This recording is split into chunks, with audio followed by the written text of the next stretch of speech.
Guys, তোমাদের সাথে আমার বার্থডের একটা ছোট্ট মুহূর্ত শেয়ার করতে চলে এলাম। যারা দেখছো ভদ্র মুখগুলো, একটু পরে এদের খারাপ মুখটা দেখতে পাবে। তো সুন্দর দেখো, আমাকে কেক খাওয়াচ্ছে, কত ভালো এরা, তাই না?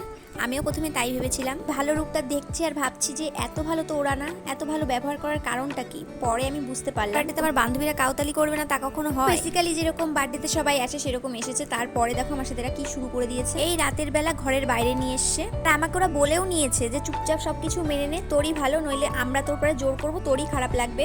আর আমার কিছুই করার ছিল না, অসহায়ভাবে সব মেনেই নিলাম। সারাদিন ওরা আমাকে পায়নি, তাই এখনই এটা আমার সাথে করছে ওরা।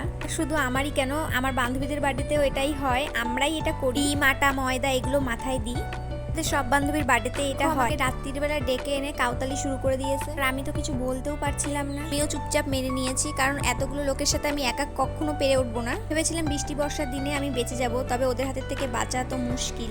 দেখো গাইস, অসহায় ভাবে আমার সাথে কি ওরা শুরু করেছে। ডিম আটা ময়দা এগুলো তো মাখিয়েছেই, তারপরে দেখো গাইস কি করছে। আবির রং এগুলো নিয়ে এসছে। এই রাত্রির বেলা আমি এগুলো ধোবো কি করে তাই ভাবছিলাম, আর ওদের বলছি দেখো গাইস আমার অবস্থাটা, তোদের কি দেখে আমাকে একটু দয়াও হয়নি? এদিকে হেলে কোথা থেকে পটল রং নিয়ে চলে এসেছে। তবে গাইস আমার বান্ধবীরা অনেক ভালো, কিছু ওরাই করেছে, আবার ওরাই আমাকে জল দিয়ে সবকিছু ঠিক করে দিয়েছে। তো উঠতেই চাইছিল না, আর আমার অবস্থা তোমরা বুঝতেই পারছো। ভিডিওটা এখানে স্টপ করছি, টাটা।